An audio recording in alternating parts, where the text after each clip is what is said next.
You guys would have done this. I'm sure even I would have done it. So we had, everyone has this toy or something. No, need not have wheels also. You would have tied some rope, thread, something, and we would have pulled.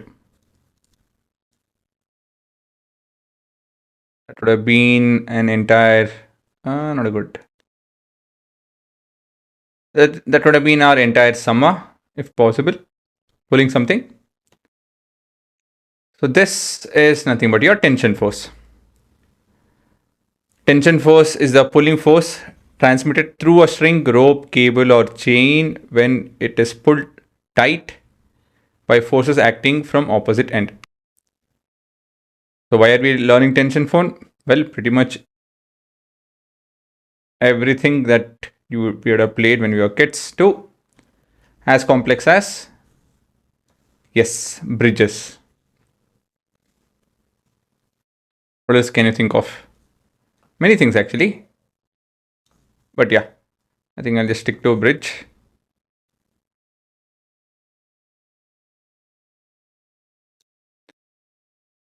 So this have been built with help of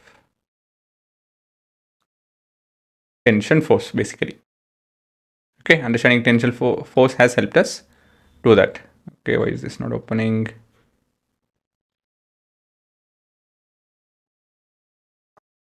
The key points to understand, key points to remember. So let's go one by one. The rope can only have a pull force. So let me actually draw it and show it off. I want to explain the following. And let me explain as much as possible with the diagrams. So we have a surface. We have an object. I have tied a rope at one end and a rope at another end. If we happen to pull, what happens? It comes forward. But from this end, if I happen to push, what happens? Well, nothing happens, right? Nothing happens with the object, that is. So if I push, nothing happens. If I pull, something happens, right? So tension force is always a pull force, never a push force. Length of the rope is fixed, of course, provided it's not stretchy. The length of the rope is always same. That very point, the second point, gives us it is used pretty much in every numerical. Based on this very line, I pretty much explain all the numericals. Tension is always along the rope, that is, it's tangent to its length. So this I can explain with quite a few diagrams actually. So if you take up, say, a cloth and you make a hole and say you take a small stick and you guys happen to tie something over here and an object over here, what happens? Yes, it will go down and it will form a cone shape. Okay, nothing else, it will form a cone shape.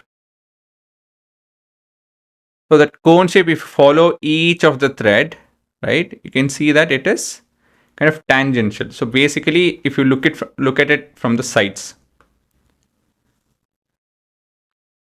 so this moves. Does it move over here? No. Okay, when it comes to this, right, if I have a cloth which is pretty much held on both ends, and then if we happen to tie a weight or something like this, what happens? It will bend in this manner, right? And the structure, if it's exactly in the center and the material is made evenly, the thickness is the same throughout, you will end up with something like this. Okay, and you can also notice from this as well. this evenness also shows that the force is tangential, that is along the length. So basically at this point, the force is pulling and exactly along the length. So basically, if I take up any point, so the thread over here, this part of the thread, right? It's pulling the other set of the rope and the toy and everything towards itself. It's pulling, and it's tangential, right? That's why it is taut. It's not any other way. When you pull something, it becomes straight. It connects your hand with the object, right? Unlike you have a rod, and the rod is any shape, like in cooking, right? In cooking, you can have the rods in so many different ways, right? So basically, you have your handle and you have some other material over here to hold. So basically, they are of many different shapes, size, and so on and so forth, right? But if I try to do that with any cloth, it won't be the case. If I happen to pull, it will behave in a very particular way, and that is because of the fact that tension is tangential to its length. Again, this fact also will be used a lot in our discussions. Rope always pulls towards itself. Okay, that's one more point. Yeah, it pulls, but in what direction? Towards itself. So if I take up any section of the rope, if I stand to the left, it will be pulling in this direction. If I stand to the right, it will be pulling in that direction. So every section will pull in both, basically left as well and right. So every section on the left hand side, it will pull towards itself, and on the right hand side, it will pull towards itself. It's something like that. Of course, end of it, I can read all this as in this manner. So it will, if you take up a section of the rope, and if you ask it, again, writing there itself doesn't make sense. New part. So this is a rope section. So if anyone on the right ask which direction do you pull, it will answer. If it's standing on the left, it will answer to the right, to my right. Okay, so the rope is answering to the person standing left of it. So this guy is standing. This is a rope segment, part of it, right? So if the person asks, which direction do you pull? It will tell to my right. If you stand on the left and ask the same question, it will tell I'll pull you to the right. Okay. Oh no, standing right, it will tell I'll pull you to the left. So basically, it will pull towards itself. If the rope is massless, the tension is same at both ends. What does that mean? Quite simple. If I have, say, a mass, and if I have a pull over here, okay, so at this end also, if this is T1, this value will also be T1.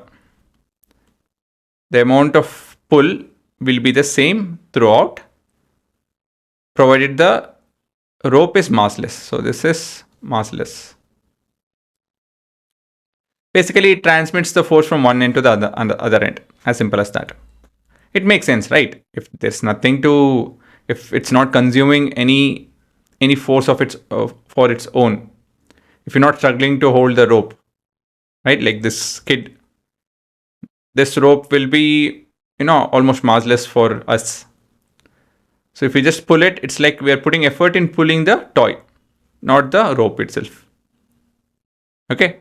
At the other extreme, you have this gym wala ropes wherein people kind of squat and they do this and they have that rope thingy. right? They do that now. So this is not massless. While this is massless, if it's so, if I happen to pull, it will pull whatever is there on the other side. Moving, not moving, that's a different case. It will transmit the pull to the other side without any change in value. That's what it means. Okay, so it's important for you guys to write all of this, especially this, the key points to remember. And try to draw your own version of whatever I just explained. If you can make sense out of this, then good. If not, you make your own. Okay, so it's a bunch of explanation, observation. So it has to be commonsensical. Don't try to learn it as theory. Learn it as something which is common sense. This is my set of diagram.